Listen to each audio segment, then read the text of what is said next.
Nuevamente un saludo cordial de muy buenos días para todos mis amados hermanos, mis amadas hermanas. Siempre son mis devociones. Que el Señor bendiga a las familias de ustedes, las parentelas a las que ustedes pertenecen. Los tiempos son difíciles. La familia está en crisis. Y solamente el Señor puede traer soluciones y puede traer refrigerio a las mismas. Vamos a estudiar la palabra. ¿Quieren estudiar la palabra? Vamos a estudiar la palabra. A eso vinimos. Ella va a hablar. Ella va a correr.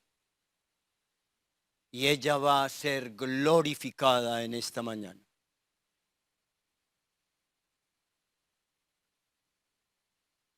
El Señor suele coger indignos, como dije, indignos como yo, y usarlos en gran manera, para que luego la gloria sea solamente de Él. Así es con Él.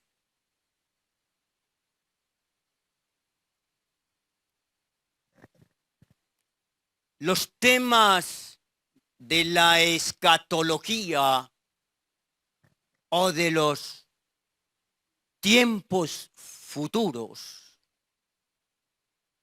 los últimos días, deben ser de predicación perentoria. Es decir, son temas dignos de tener permanentemente en cuenta en la iglesia. No los podemos estar aplazando. No los podemos estar desconociendo. Cuando sabemos que la venida del Señor es inminente y que hay una escatología realizada o tiempos cumplidos ya, y que hay una escatología realizándose o profecías cumpliéndose en el momento, y que hay una escatología por cumplirse, los eventos futuros. Da gusto saber de una iglesia local que se esmera en ese tema. Da gusto saber del pastor Antonio esmerado en el discipulado. Lo vimos. ¿Cómo profundizó? ¿Cómo consagró más tiempo a los eventos futuros? ¡Qué maravilla! Saber que la iglesia local con sus ministros se esmera en esos temas. Como dije hace un instante, perentorios. Es decir, urge hablar de ellos.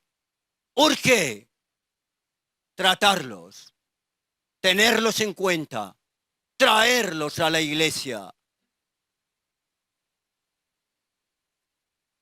Vamos al texto base.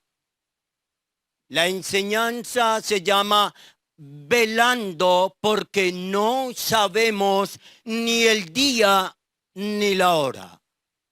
Velando porque no sabemos ni el día ni la hora. Vamos a la base bíblica, por favor. Vamos a la palabra. Mateo 25, y lo vamos a estar leyendo y estudiando del versículo 1 al versículo 13. Mateo 25, 1, 13.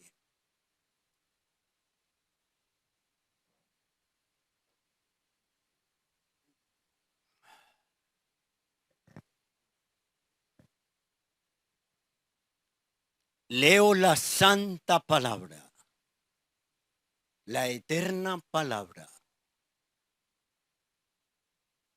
siempre bendita, siempre santa, siempre eterna, siempre hermosa, siempre inerrante, siempre inspirada por el Espíritu Santo, siempre infalible, siempre indestructible.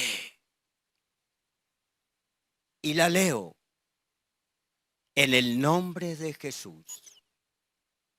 Y lo hago en el poder del Padre Creador, en el poder del Hijo Redentor del mundo y en el poder del Espíritu Santo, el eternal Consolador, el Espíritu Santo, el Parácletos, el Espíritu de amor. Amén. Entonces el reino de los cielos será semejante a 10 vírgenes que tomando sus lámparas salieron a recibir al esposo. 5 de ellas eran prudentes y 5 insensatas. Las insensatas, tomando sus lámparas, no tomaron consigo aceite, mas las prudentes tomaron aceite en sus vasijas juntamente con sus lámparas. Y tardándose el esposo, cabecearon todas y se durmieron. Y a la medianoche se oyó un clamor: ¡aquí viene el esposo! ¡Salid a recibirle! Entonces todas aquellas vírgenes se levantaron y arreglaron sus lámparas. Y las insensatas dijeron a las prudentes: danos de vuestro aceite, porque nuestras lámparas se apagan. Mas las prudentes respondieron diciendo: para que no nos falte a nosotras y a vosotras, id más bien a los que venden y comprad para vosotras mismas. Pero mientras ellas iban a comprar, vino el esposo, y las que estaban preparadas entraron con él a las bodas y se cerró la puerta. Después vinieron también las otras vírgenes diciendo: Señor, Señor, ábrenos. Mas él respondiendo dijo: de cierto os digo que no os conozco. Velad pues, porque no sabéis el día ni la hora en que el Hijo del Hombre ha de venir. Bendita sea la palabra de Dios. Señor, te damos gracias por tu palabra. Guíanos en esta mañana con ella, Señor, a través de ella. Ella nos exhorta, ella nos edifica, ella nos consuela. Gracias por el Maestro sublime, el Espíritu Santo, el que siempre nos recuerda lo que debemos recordar y el que siempre nos enseña lo que debemos aprender. Ayúdanos, Señor, a que esta palabra se haga rema en nuestras vidas, Señor, y que tomemos hoy con entereza lo que nos estás diciendo, Señor. Todo digno de tener en cuenta, Señor, porque los días son postreros, los tiempos son difíciles y, Señor Jesucristo, tu venida es inminente.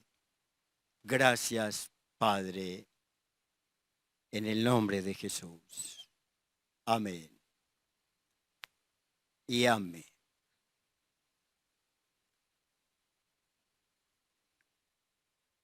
Yo quiero, como yo sé que estas enseñanzas por los canales le dan la vuelta al mundo, para las personas que nos ven y para ustedes, hago extensivo el reconocimiento de los eruditos que he estudiado a través de meses, semanas, años, y me han entregado aportes sobre los usos, las costumbres e historia de Israel. Hay que reconocer el aporte de verdaderos siervos de Dios que enriquecen al estudioso, que enriquecen al que escudriña. Y lo hago con justicia delante de esa cámara que le da la vuelta al mundo, lo ahí grabado. Y gracias al Señor por los aportes del doctor Alfred Edersheim, austriaco. Agradezco al Señor también por los aportes del norteamericano, el doctor Kenneth Bailey. Agradezco también los aportes al Señor del alemán Joaquín Jeremías, del norteamericano Fred White y del inglés Ralph Power, muchos más. No terminaría de mencionar para hacer justicia. Ellos me han aportado mucho a través del tiempo para desarrollar estos temas, donde cuentan los usos, costumbres e historia de Israel. ¿Quiere que le saquemos el saber y el sabor a ese texto? Haga un esfuercito, no se duerma, que yo sé que muchos madrugaron con los ministros. Hoy madrugamos mucho. Haga un esfuercito. Yo le comprendo, yo lo comprendo, yo la comprendo, usted me comprende.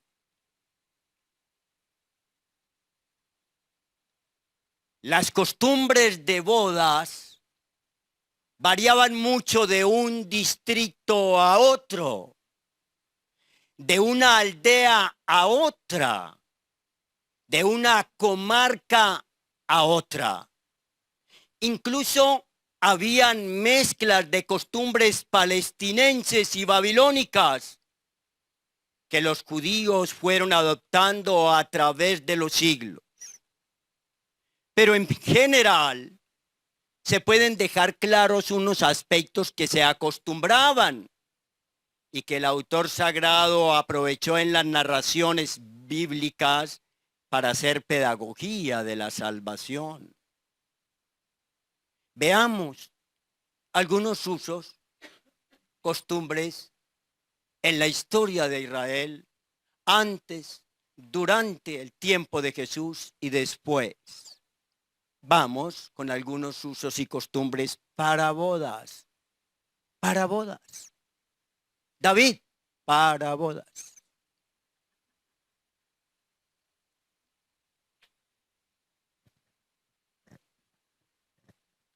No se desconcentre si quiere que le saquemos el sabor al texto y lo quiere entender, con una hermenéutica sana, con una interpretación como es, con una exégesis como es y con una homilética o aplicación para nosotros como debe de ser. El novio, dale cuidado, iba con su papá a la casa de la novia a una visita para arreglar los desposorios. Y lo hacían con un amigo del novio que servía de garante. ¿Con un qué, Diego? Con un amigo. Empezamos a retener elementos para interpretar el texto y aplicarlo a nuestras vidas y traerlo al hoy con una sana hermenéutica, con un amigo. Se les recibía en la casa de la novia con una atención equivalente a lo que hoy llamamos un refrigerio, pero este era con vino. Se iniciaban una serie de negociaciones para asegurarse de que la muchacha sí fuera la esposa para ese hijo. Que ésta sí sea. Luego se ponían de acuerdo en el valor de la dote, ya que las mujeres hijas en la familia trabajaban en el campo agrícola o en cultivos o con ganado. Eso lo podemos ver en Éxodo 2:16. La casa lo puede mirar. Si lo quiere poner un momentico ahí lo deja, Éxodo 2:16. Y contribuían a la economía del hogar ellas, esas hijas. Entonces los papás de ella, al saber que se casaba, asumían que se iba a acabar su contribución económica y con la dote se recuperaba parte de lo perdido económicamente. En la economía hogareña, entradas que ya no iban a volver a estar, con la dote se recuperaba parte de eso. Esta dote, ponga cuidado, esta dote podía variar así: 200 denarios por señorita, por virgen, por doncella, 200 denarios. Un denario es un día de trabajo. Denario, el denario romano. De ahí viene la palabra dinero, denario, dinero. Un denario era un día de trabajo. Una señorita, una virgen, una doncella, la dote valía 200 denarios, 200 días de trabajo. 100 denarios por viuda. 100 denarios por viuda. 400 denarios por hija de sacerdote. 400 denarios por hija de sacerdote. Esto se podía pagar en 1 o 2 contados o con servicios prestados, como le tocó a Jacob con su tío Labán, el tramposo. Ahí no se sabía cuál era más tramposo. Se habían juntado el hambre y la necesidad. Los desposorios eran en sí una promesa, donde el novio le daba a ella un anillo de oro u otro artículo de valor. Pero en algunas partes se usaba un contrato inicial de desposorios que se llamaba Chitre Erushin, Chitre SH, Chitre Erushin. Y otro contrato final el día de la boda, antes de salir en procesión desde la casa de ella para la del novio, el cual se hacía con los debidos testigos, y ese segundo contrato se llamaba en hebreo el ketubá, con K, y termina en H, con B, ketubá. El ketubá, el segundo contrato. Y generalmente se demoraban mucho elaborándolo. 25:5, por favor, de Mateo, del texto. Y generalmente decía se demoraban mucho elaborándolo. Ya, 25:5, allá lo lee. Y entonces el novio se demoraba para salir con ella hacia su casa en la procesión. Y tardándose, ¿quién? El esposo. Cabecearon todas. ¿Y qué? Y se durmieron. Esos desposorios duraban generalmente un año. ¿Cuánto? Un año en el que el novio se iba a preparar el lugar o casa donde iba a vivir con ella, generalmente al lado en propiedades de su papá, generalmente en propiedades anexas de su papá, Ojo con eso para la aplicación homilética. El novio se iba a preparar el lugar o casa donde iba a vivir con ella. Y la novia se disponía a ir preparando con anterioridad su vestido, asesorada por sus amigas, con un rollo de lino fino que le regalaba el papá del novio, el suegro. ¿Le regalaba qué? ¿Un rollo de qué? De lino fino para que ella, asesorada con sus mejores amigas, se hiciera el vestido, fuera confeccionando su vestido. Ojo con eso, en la aplicación homilética. Las bodas se hacían generalmente un miércoles. ¿Cuándo? Un miércoles para poder ir al día siguiente, jueves, cuando se reunía el Sanedrín a denunciarla si no había salido señorita. Ya, si no había salido virgen, doncella, para apedrearla en público. Colóqueme Deuteronomio 22:17, porque no tengo tiempo de todo el texto. Allá está el reclamo del novio. Mire, no me salió señorita al suegro, y se arma algo allí, una polémica, una querella. Y entonces en 22:17 dice, y he aquí, el papá está defendiendo a su muchacha. Él le atribuye faltas que dan que hablar, diciendo, no he hallado virgen a tu hija, pero ved aquí las señales de la virginidad de mi hija, el papá, y extenderán la vestidura delante de los ancianos de la ciudad.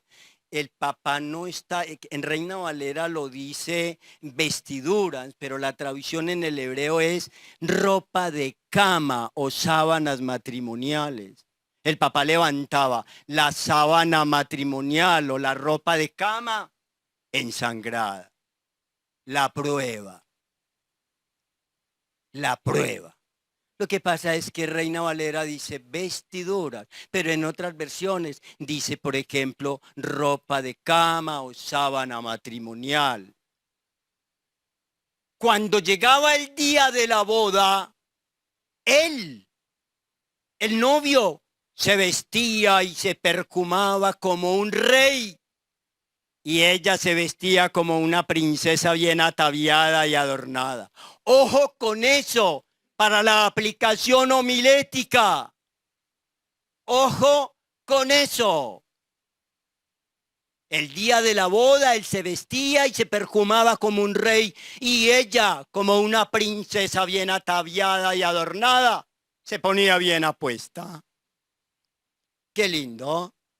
El novio iba por ella a su casa generalmente antes de la medianoche, en una fecha que se mantenía muy confidencial, que no sonara sino para invitados, sino para todo el mundo, para traerla al nuevo hogar en una procesión con los amigos del novio, con miembros de las dos familias también, y otros invitados que se iban uniendo en el camino o que esperaban en las afueras de la casa del novio, como era el caso de las amigas madrinas, 10. Pero para entrar a la fiesta se debía estar adecuadamente vestido con traje de bodas. Había que estar adecuadamente vestido. Lo tiene bien en cuenta para la aplicación homilética. Todos debían, todos debían llevar sus antorchas o especies de teas. En el Nuevo Testamento dice similar a Juan 18:3. Juan 18:3 lo ponía ahí. Todos debían llevar sus antorchas o especies de teas, que consistían en palos que en un extremo tenían un receptáculo o platillo en cerámica y dentro se le colocaban trapos, mechas empapadas en aceite de oliva, que era el combustible. Cuando la llama se apagaba, volvían a remojar los trapos, las mechas, con la provisión de aceite que llevaban en una vasija o alcusa como precaución si se apagaba la llama. Mateo 25:8. Como precaución, llevaban una vasijita con aceite, con combustible, y las insensatas dijeron a las prudentes: danos de vuestro aceite, porque nuestras lámparas se apagan, había que volver a cargar, ¿sí? Y ellas llevaban un recipiente, debían de llevar un recipiente, se llamaba alcusa, donde iba aceite adicional para volver a tanquear. Se lo llevaban aparte en una vasijita. En todo el trayecto de la procesión, habían voces de alegría, con tambores, con cuernos, acuérdese del shofar en hebreo, con cuernos y otros instrumentos. Y a todo este jolgorio se le llamaba el kiduchín con K, doble D y S que suena kiduchín, el kiduchín. Y duraba según la extensión, según la distancia de la casa de la novia a la casa del novio. Eso era una procesión, eso era un carnaval. ¿Ya? A veces por la larga espera de la procesión que no llegaba con los novios, venía cansancio y se dormían los invitados que estaban afuera con sus antorchas. En la casa, para la fiesta, después de la llegada, habían varias personas con funciones delegadas. Colócame la cita, por favor. Juan 2, 8 al 9. Personas importantes con funciones delegadas, personas comprometidas en esa boda. Entonces estaba el maestresala. Ya, Guillito Álvaro, el maestresala, quien presidía el banquete. Ya, entonces les dijo, ¿quién? El maestresala. Sacad ahora y llevar, le dijo la persona que está tomando la palabra para que, ¿quién está hablando? ¿Quién está hablando? Jesús. Entonces, sacad ahora y llevadlo al maestresala. Y se lo llevaron. Habían también allí personas asistiendo a esa boda. Habían las damas de honor o vírgenes o doncellas, que generalmente eran unas 10, ya, que atendían durante la fiesta a los invitados. Estaba también el amigo, que podían ser 2, pendientes de alimentos, de vino y de agua para tomar para los esposos que se encerraban en la luna de miel 30 días. Encerrados 30 días. Pero el amigo llevaba los alimentos. Están pasando muy bueno, pero necesitan agua para tomar. Vinito. ¿Ya? Para que todo sea más romántico y paradisíaco. Pero la fiesta, la luna de miel se demoraba 30 días, pero la fiesta se demoraba más o menos una semana. Una semana. Lo tenemos en cuenta, por favor, lo vamos reteniendo para la aplicación homilética. En la fiesta se gastaba mucha agua, que generalmente se mantenía almacenada en tinajas para los lavamientos de los pies y de las manos antes de tomar posición en los triclinos para cenar los invitados. No eran mesas de las que pintan, valga la redundancia, el discipulado hoy en la mañana, voy a decir una redundancia, de las que pintan los pintores alemanes, ingleses, norteamericanos. que es una mesa grande con unos taburetes al lado. Era el triclino romano que en Israel tuvo acogida por tanta influencia, por tanta influencia.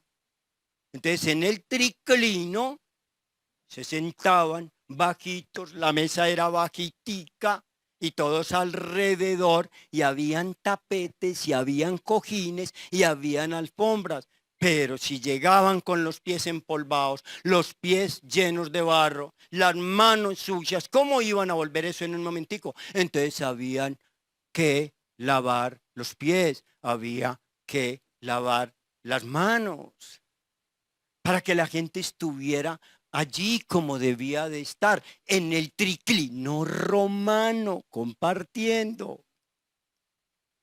Ya no está en el libreto, pero el Señor me permite que lo diga. Jesús está en la última cena. Este es Juanino. Esto que estoy comentando es Juanino, no es sinóptico. Profesor, ¿qué es sinóptico? No es de Mateo, no es de Marcos, no es de Lucas. Es Juanino, es de Juan. Y cuando están en la cena, en el triclino, están alrededor del triclino. ¿Ya? Ellos comienzan a mirarse y dicen, ¿y a dónde está el siervo que nos va a lavar los pies? Nos va a dar el agua para lavarnos. ¿A dónde está? ¿Quién lo va a hacer? Y no se lo esperaba. Su maestro se pone en pie, se ciñe la toalla y da el ejemplo más grande y espectacular del momento en humildad. Y procede a lavarles los pies.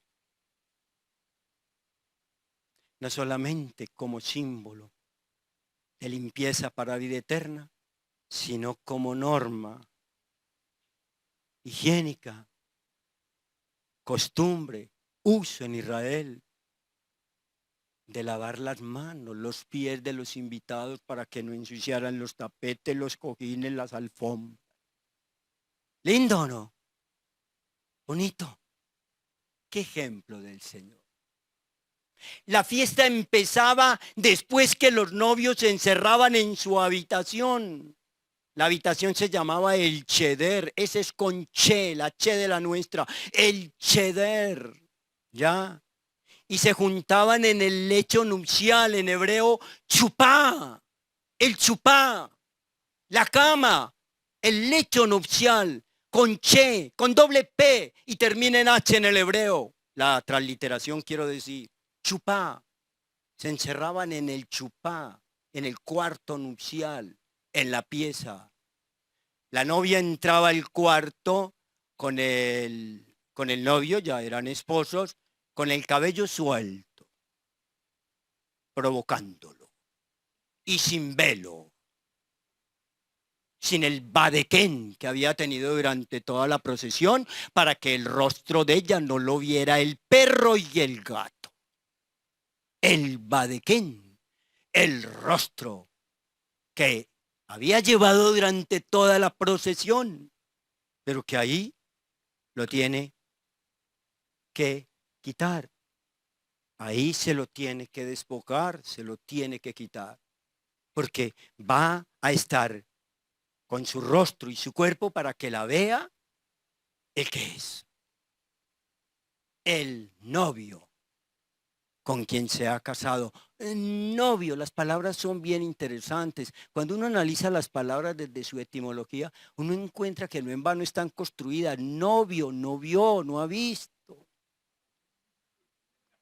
El novio no ha visto. Entonces, hoy día, generalmente, con el debido respeto, porque todavía quedan, no hay novios. Usted sabe que ahora hay es movios. ¿Ya? Los movios, miró, observó, tocó, palpó, disfrutó. Ahí está la introducción para que podamos sacarle el saber y el sabor al texto. Sin eso no podemos. Sin eso, los predicadores todos los domingos en muchas partes dicen las sandeces de ese texto que se les viene a la cabeza. Todo lo que se les ocurre lo dicen. Vamos a observar ese texto, por favor. Vamos a observarlo. Amados hermanos, Diego y su amada esposa, me ponen en el texto en cuestión el versículo 1 de Mateo 25. Allí tenemos la palabra vírgenes, vírgenes. En el griego es la partenón, las partenois, que son varias. Partenón, en singular. Ya, allí está, partenois. Ya, María era la Partenos, María, madre de Jesús, Doña María. Ya, Doña María, la mamá de Jesús, era una parteno. ¿Cómo le dice Isaías en el Antiguo Testamento, en el texto masorético? Le dice la almaj. Almaj termina en H. Es decir, la doncella, la joven señorita. Qué interesante eso, por favor. Vamos en el mismo versículo 1, lámparas. Ahí las tiene la palabra lámparas. Mírela en pantalla o en su Biblia. Está en el griego lampas, lampadas, que traduce antorchas, teas, palos con un recipiente en uno de sus extremos, al que se le echan mechas y trapos untados de aceite de oliva. Versículo 4, mi amado hermano. Aceite en sus vasijas. Aceite en sus vasijas. Usted lo lee todo, pero yo voy a la observación para que me rinda. Usted lo tiene ahí en pantalla todo. Aceite en sus vasijas. Era el aceite de oliva que llevaban en alcuzas o aceiteras para volver a cargar combustible cuando éste se acabara. Versículo 5. El versículo 5. Y tardándose el esposo. Y tardándose el esposo. Sucedía que antes de salir de la casa de la novia, como dije ahora, allí se realizaba un nuevo contrato. El ketubá, con K terminado en H. El ketubá. Y esto a veces generaba demoras. Esto generaba demoras, hablaban, empatizaban. Eso era un paso de unión de dos familias. Ya, le sirvo otro vinito, sírvalo yo. No hay afán, tomemos, pero hay gente esperando en el camino y en la casa. Las madrinas están todos. No importa, ellos comprenden, de esto no se ve diario. Versículo 5. Todas se durmieron y tardándose el esposo cabecearon. ¿Quiénes? Todas, y se durmieron. Podía suceder a todos sin distinción que por el cansancio y la larga espera les sucediera eso, que se durmieran. En la parábola el Señor no cuestiona el dormirse, sino la falta de aceite en las lámparas. Sino la falta de aceite en las lámparas. Y ese aceite en la homilética toma un significado hermoso, que ya debe de saber cuál es. Versículo 12. No os conozco. Mas él respondiendo dijo, bien, el esposo, mas él respondiendo dijo, de cierto os digo que no os conozco. Yo decía por la mañana en el discipulado que esa expresión es bien interesante en el Nuevo Testamento. Ese amén del Nuevo Testamento, este es amén, amén, legoimín. Ya está diciendo con toda certeza. y sin posibilidad de equivocarme. No os conozco. Amén. Amén, legoimín. De cierto os digo, con toda certeza, sin ninguna probabilidad de equivocarme, no te conozco. Y en Mateo es contundente en el Sermón del Monte: apartaos de mí, hacedores de maldad. Y esos hacedores de maldad, aparte de maldad, hacían milagros, hacían sanaciones, hacían liberaciones. En el nombre de Jesús las hacían, pero no eran. No eran. Ahí está la observación. Esa es la observación del texto. ¿Para qué la necesitamos? Para analizarlo. Si esos elementos no están claros, se embolata la exégesis. Si esos elementos no están claros, se embolata la sana hermenéutica. Y por lo tanto, con una sana exégesis embolatada, con una sana hermenéutica embolatada, la aplicación se hace de cualquier manera. Vamos a analizar juntos este texto, por favor. Vamos primero con el acercamiento exegético. Para las personas que nos visitan por primera vez, yo les digo, acercamiento exegético es una expresión técnica que significa o que quiere decir qué es lo que dice el texto en su contexto. ¿Qué es lo que dice el texto en su contexto? Eso es exégesis. Vamos con ella. Acercamiento exegético, exégesis. Aunque la parábola, mi amado hermano Antonio, mi amado hermano Francisco, mi amado hermano Jorgito y todos los demás ministros, estudiosos y miembros de la iglesia que se esmeran en conocer las escrituras, aunque la parábola está en contexto de Israel. Mateo 24 y 25 es contexto de Israel. ¿De quién? Y no de la iglesia. Y el escenario es totalmente judío en cuanto a la interpretación, que es una sola. También debemos de saber que el juicio allí advertido para los judíos estará alcanzando también a los gentiles incrédulos y a los convencidos de las iglesias que nunca se convirtieron y que parecían tener el Espíritu Santo, lámparas con aceite. Parecían tener el Espíritu Santo, pero que en realidad nunca tuvieron la experiencia del nuevo nacimiento para ser salvos. Tremendo.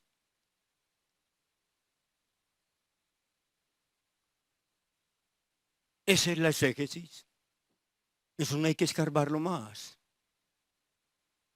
Eso es lo que el texto está diciendo. Vamos a hacer el acercamiento hermenéutico. Vamos a traerlo desde por allá hasta el hoy. Hoy. Ese texto, cuando fue escrito, cuando fue dicho en la comunidad mateana, traigámoslo al hoy de la gente, del mundo, de las personas, de la vida, de la experiencia cotidiana. Traigámoslo al hoy.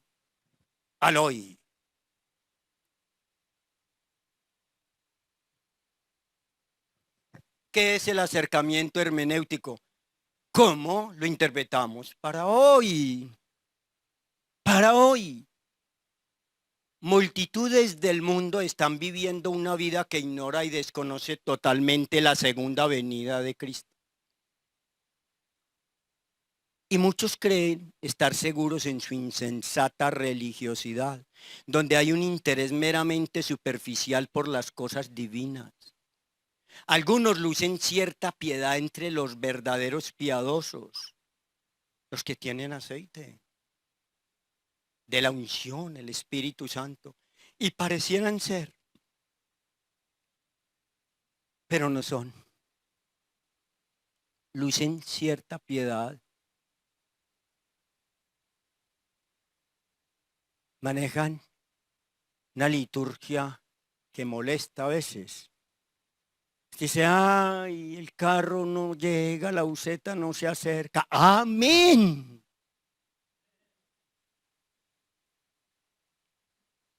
¿Qué voy a hacer yo para pagar los servicios? Amén. Le dicen amén a cualquier cosa y manejan algo que ya nos robó la religión tradicional. Primero la religión tradicional te decía, la Virgen lo acompaña. Y ya se la aprendieron de nosotros, ya te la copiaron, ya nos la copiaron. Dios le bendiga. Dios le bendiga. Parecieran, pero no son. Pero no son.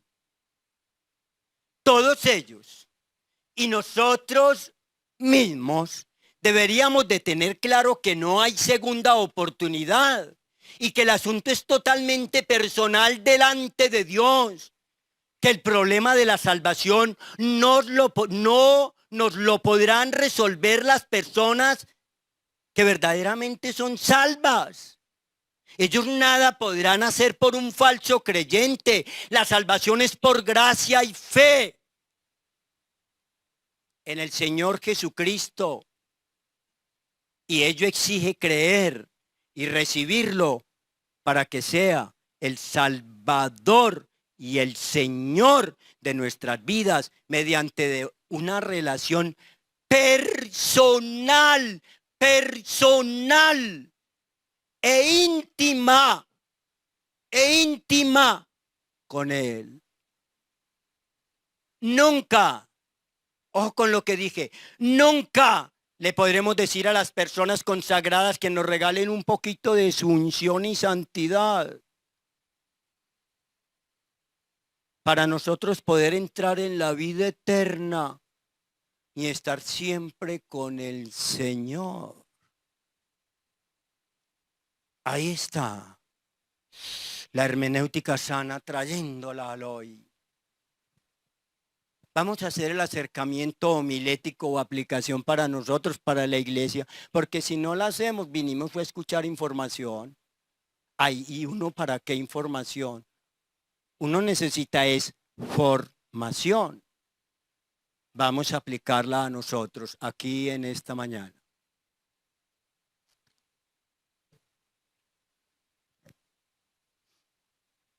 Eso es homilética, aplicarlo a nosotros. La palabra no tiene sino una sola interpretación, pero tiene varias aplicaciones. Interpretación con sana hermenéutica, una. Y es interpretación literal. Lo veíamos por la mañana en el discipulado, que aún existiendo figuras de dicción, figuras literarias, la interpretación tiene que ser como Alejandro, literal. Literal. Vamos a hacer el acercamiento homilético, la aplicación para nosotros. Jesucristo y los autores sagrados cogieron las costumbres judías y con ellas ilustraron muchas veces la historia de salvación. Y ese es el caso con las siguientes citas que vamos a desarrollar relacionadas con las bodas. Por favor, ¿recuerdan que el novio se iba a preparar el lugar donde iba a vivir con ella? Bueno, apliquémoslo a la iglesia, apliquémoslo a nosotros, porque entonces eso queda por ahí tirado. El texto queda por ahí regado. Juan 14, 2, 3. Juan 14, 2, 3. En la casa de mi Padre muchas moradas hay. Si así no fuera, yo lo hubiera dicho. Voy pues a preparar lugar para vosotros. Y si me fuere y os prepararé el lugar, vendré otra vez y os tomaré a mí mismo, para que donde yo estoy, vosotros también estéis. El novio iba por ella. Venga que ya le conseguí donde vivir. Tremendo. Qué lindo, ¿no? Recuerda que le dije que el novio, posteriormente esposo, tenía un amigo garante que estaba allá en el contrato de novelero. Recuerda que ese amigo era un asistente en la luna de miel. Almuerzan ya o ahora. Necesitan agüita, se les acabó la jarra. Toman vinito. ¿Qué más necesitan? Díganme. Juan 3:29.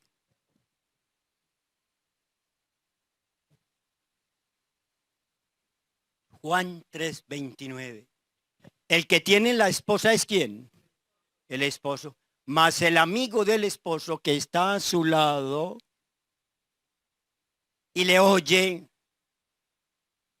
se goza grandemente de la voz del esposo. Uy, están felices, allá contentos. Así pues, mi gozo está cumplido. ¿Ya? Mi gozo está cumplido. Ya, Jesucristo es el novio. Y la novia no pertenece al amigo del novio. Es decir, a Juan Bautista. Ese es el contexto. Usted lo lee en la casa por la tarde, después de que haga la siesta. Sino al novio mismo. La iglesia, que es la esposa, simplemente tiene que estar siguiendo a Jesús, a nadie más. Y eso sencillamente se llama fidelidad. Así se llama eso. Recuerda que en algunos distritos, en algunas aldeas, en algunas comarcas, el papá del novio le regalaba a la novia un rollo de lino fino para que se hiciera su vestido, asesorada por sus amigas. ¿Ya? Y ella procedía. Colóqueme en pantalla Apocalipsis 19, 7, 8.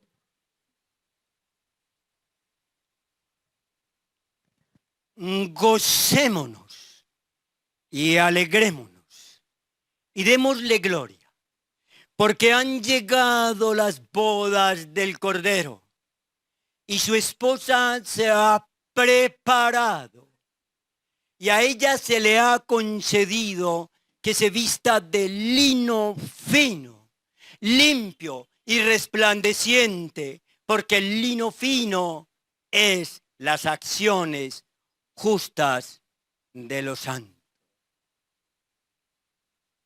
Y a su esposa se le ha concedido que se vista de lino fino, lino limpio y resplandeciente, para recibir al Rey. Restaurarás el santo lugar y pondrás allí tu adoración. Te mostrarás, poderoso Dios, en tu amor. Me regocijo. Ay. La iglesia, la novia de Cristo, se ha preparado para las bodas del Cordero.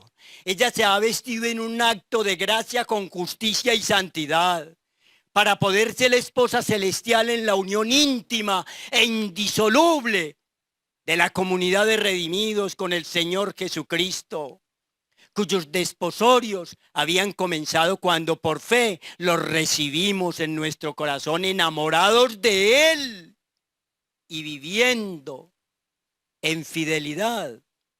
Pero estaba pendiente la boda, pues se había ido a prepararnos lugar en la casa del Padre para vivir eternamente con Él.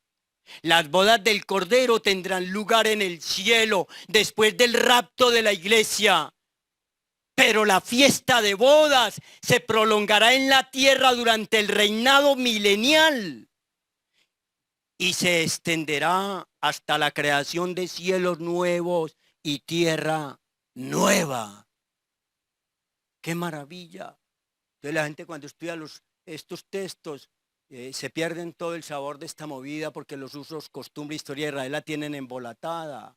Y ahí esa luna de miel tan larga, 30 días. Ay, esa fiesta tan larga, una semana. Una semana tiene una connotación en el hebreo, tiene una connotación inmensa, así sea semana de días, así sea semana de años. Ya, que ese es otro tema. Colóqueme Apocalipsis 21, 1, 2.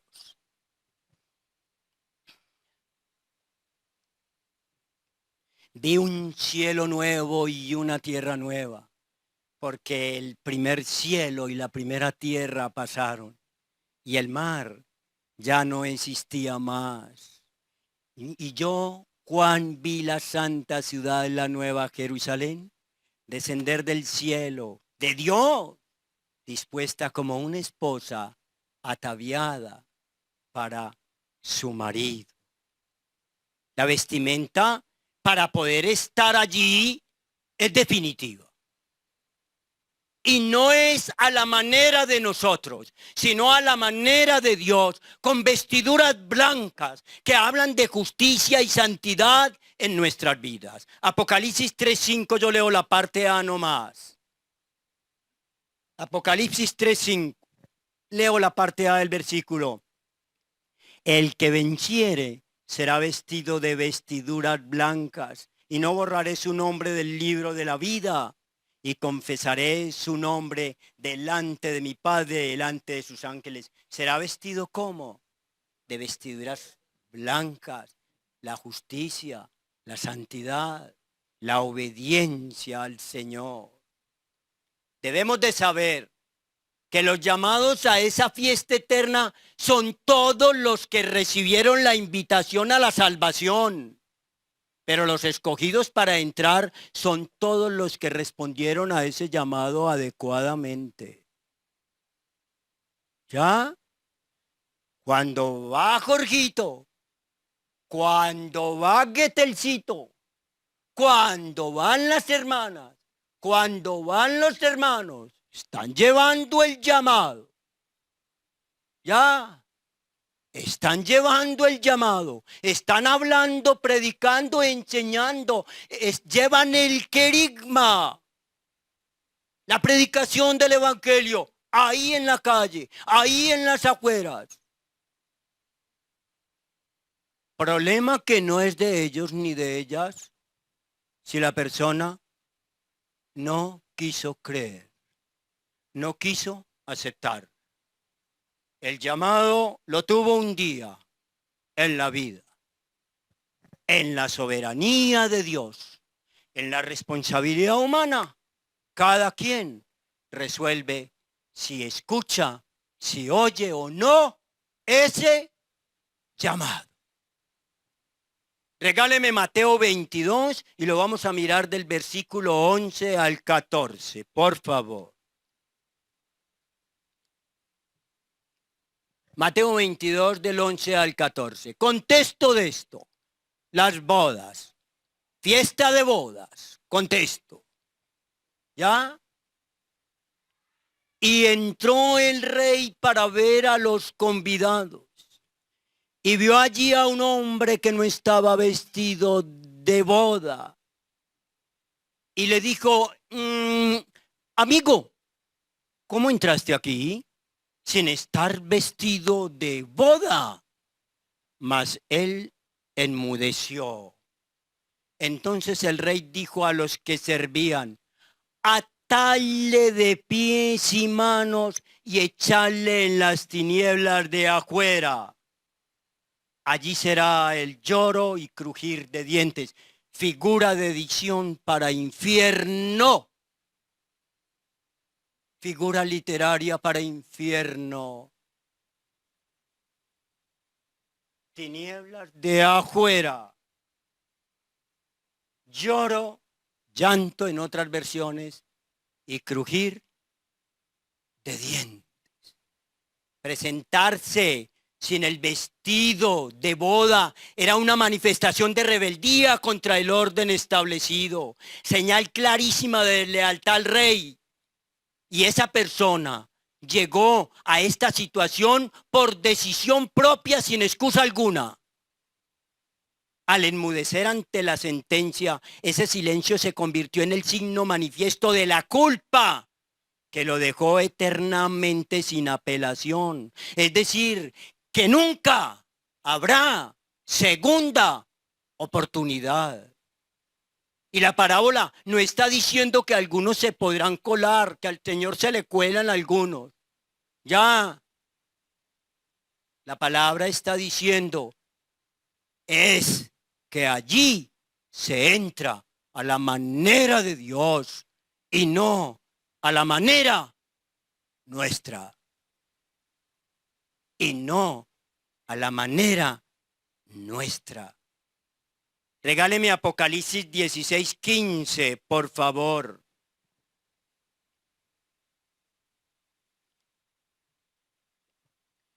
He aquí. Esa expresión cada que la oiga, he aquí.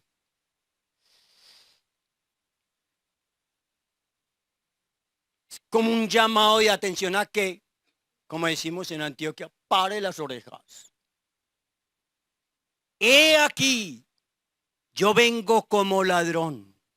Bienaventurado el que vela y guarda sus ropas, para que no ande desnudo y vean su vergüenza.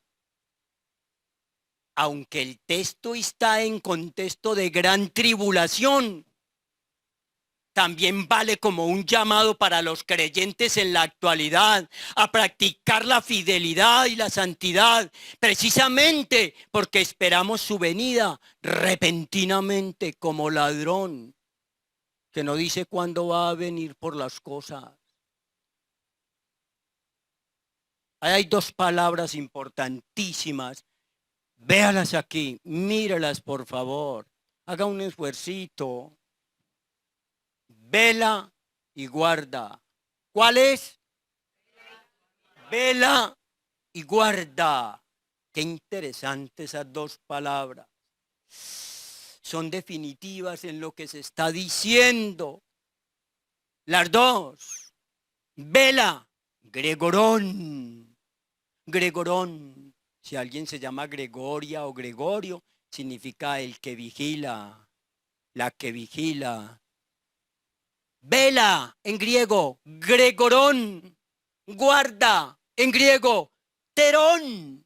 Y qué importante, están en participio presente, están en voz activa y están en acción continua. Participio presente. Voz activa. ¿Ya? Es cada quien que lo tiene que hacer. Otro no lo hace por usted.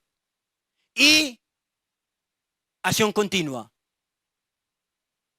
¿Por qué? Porque quiere decir que como creyentes aguardando su venida, nos debemos de mantener en una actitud de vigilancia constante y guardando nuestras vestiduras blancas, las cuales hablan de no estar llevando una vida llena de vergüenza. Regáleme Marcos 13 y lo rueda del 35 al 37.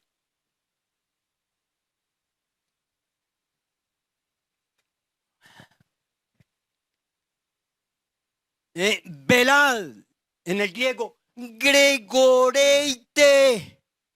Gregoreite. Quien se llama Gregoria, Gregorio lo decía, significa el que vela, el que vigila. Aquí no estamos hablando de prender una veladora o un cirio al padre Marianito. Velad pues, porque no sabéis cuándo vendrá el Señor de la casa. Si al anochecer, o a la medianoche, o al canto del gallo, o a la mañana, para que cuando venga de repente no os halle durmiendo. Y lo que a vosotros digo, ¿a quiénes? A todos. ¿Se lo dice a usted hoy? A mí me lo dijo cuando estaba estudiando. Esto es con todos, con todos. Contesto de ese texto que no lo puedo leer todo. Leí el pedazo que necesito. La venida del Hijo del Hombre.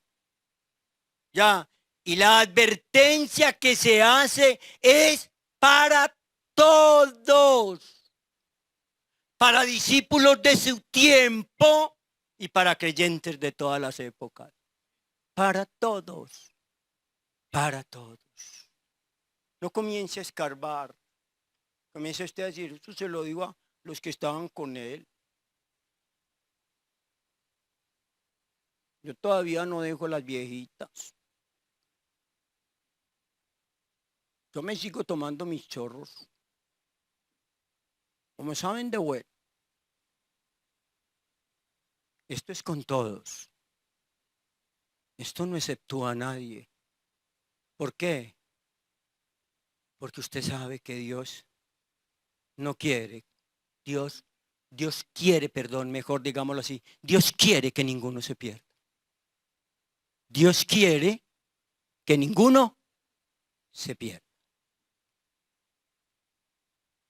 Por favor, su amable atención. Entre a la recta final. Todo ser humano debe tener bien claro que la vida es una noche de vigilancia. Porque en cualquier momento puede venir el Señor. O por cada uno individualmente. Esa es la muerte, la thanatos. La thanatos en griego. La thanatos. Puede suceder en cualquier momento. Bajarme yo de aquí, allí pasando la calle, al ladito lo mató una camioneta. Usted llegando a la casa, Dios quiera que nunca. Una volqueta le pasó por encima. Los que tienen, no es realidad, mi hermana, no es ser trágicos.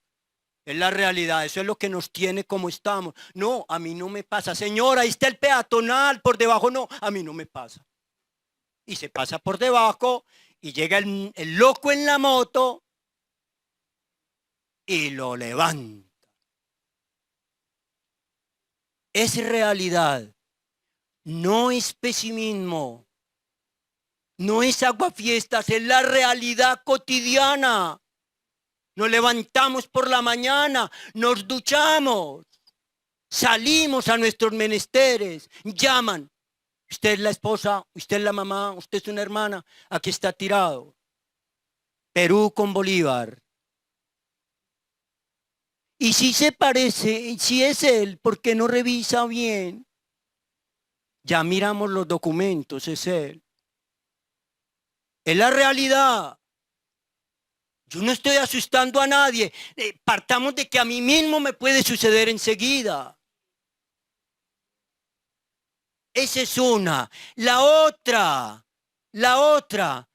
en cualquier momento puede suceder el rapto de la iglesia. El rapto de la iglesia, el arrebatamiento en cualquier momento. Para eso nosotros no estamos esperando anuncios ni preliminares. A cualquier momento puede suceder que el Señor levanta a su iglesia, a los verdaderamente redimidos, a los convertidos, no a los convencidos, a los piadosos, no a falsos piadosos, a los que parecieran tener aceite de la unción, el Espíritu Santo, parecieran con sus ademanes, con sus cosas, con su vocabulario, pero no lo eran. Cualquier momento Él levanta su iglesia. Nosotros estamos viendo una serie de señales de finalización, hambrunas, terremotos, pandemias. Claro que sí, pero están en el transcurrir de los tiempos para todo el planeta, que nosotros, como no ha sucedido rapto, vamos viendo y vamos observando esas muestrecitas gratis. Nos toca irlas mirando, ir observando y tomando esto en serio. ¿Vamos? a cualquier momento, o muerte o tanatos de cada uno, o rapto, arrebatamiento de la iglesia. Solamente el harpazo del Nuevo Testamento. Ahí lo llama Pablo en Corintios. Harpazo. Ya. Nuestros mayores decían, nuestros antepasados decían, vaya, le quitó la carne, arrebátesela de un zarpazo. De un zarpazo, decían nuestros mayores. Así decía mi papá. Ya, ¿cómo lo recuerdo hoy a mi viejo, por Dios? Hoy a la madrugada le di gracias a Dios por él, que se quedó en mi corazón, siendo un hombre lleno de defectos, de falencias, un hombre pecador como yo. Nunca dejó a mi mamá y nunca nos dejó a nosotros. Y eso no lo podré olvidar. Un simple campesino, pero qué campesino tan valioso en medio de sus errores y sus defectos. Como ser humano, como los míos, que no soy perfecto jamás. La pregunta es, ¿estamos preparados para cualquiera de los dos eventos? ¿O morir enseguida? ¿O el arrebatamiento, el harpazo? ¿Harpazo? Todo puede suceder hoy repentinamente. Ya recibió al Señor Jesucristo en su corazón como Señor y Salvador de su vida. Amigo, amiga, jovencitos que vinieron, jovencitos que están acá, el niño, el joven, ya recibieron al Señor Jesús en sus vidas como Señor y Salvador para vida eterna. ¿Cuándo lo van a hacer? Él los trajo con un propósito. Él no los trajo aquí para que recibieran información o hicieran protagonismo. Él los trajo para decirles que lo sigan. Él está diciendo, he aquí, yo estoy a la puerta y llamo. Si alguno oye mi voz y abre la puerta, entraré a él y cenaré con él y él conmigo. Eso está en contexto de inicio de Apocalipsis, pero vale hoy para usted, que ha venido a la iglesia meses, semanas y hasta años. Y está convencido, está convencida, pero no se ha convertido.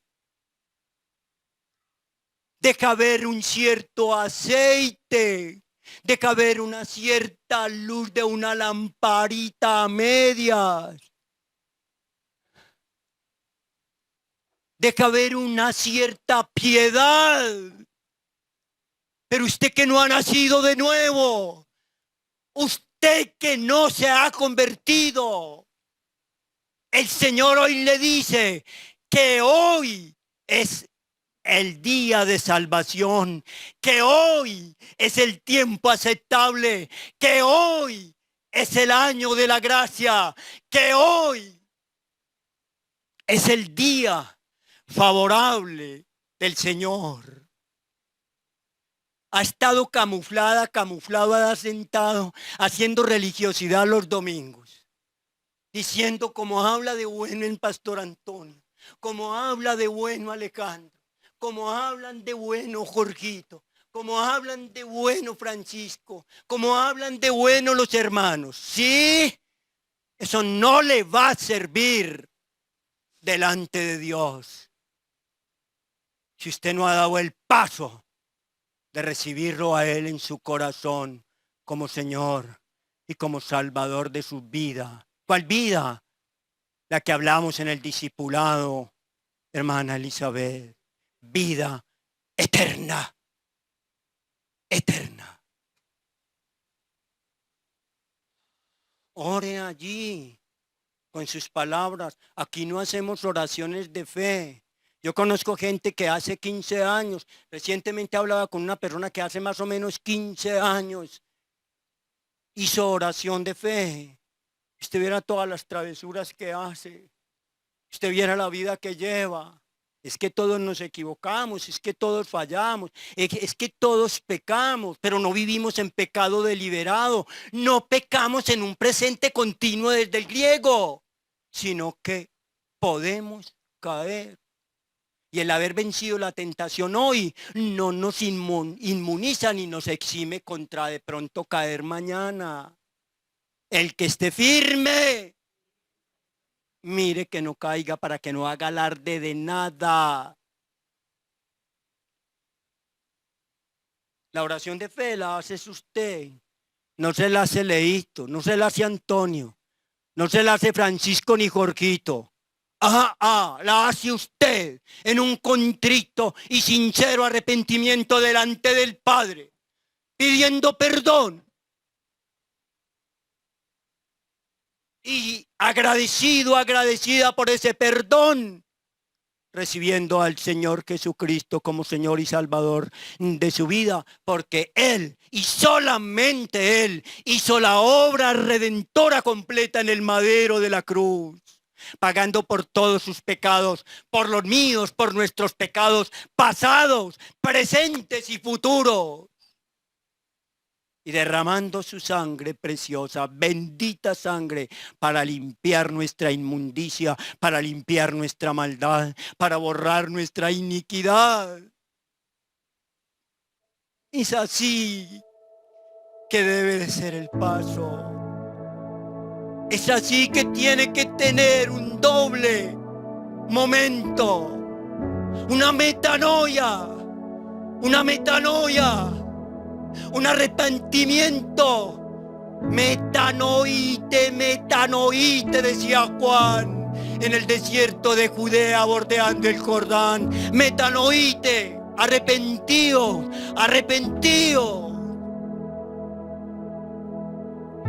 Un primer momento y un segundo momento, la conversión. El epistrefo en griego. El epistrefo, la conversión. ¿Qué es eso? Volverme de la dirección que llevo. Dar un giro de 180 grados y no seguir esa senda más. ¿Cuál senda? La senda de pecado. Entonces en la metanoia, en el arrepentimiento te vuelves ¿hacia quién? Hacia el Señor, hacia Dios en su Hijo Jesucristo. En la metanoia, en el cambio radical de mente y manera de pensar.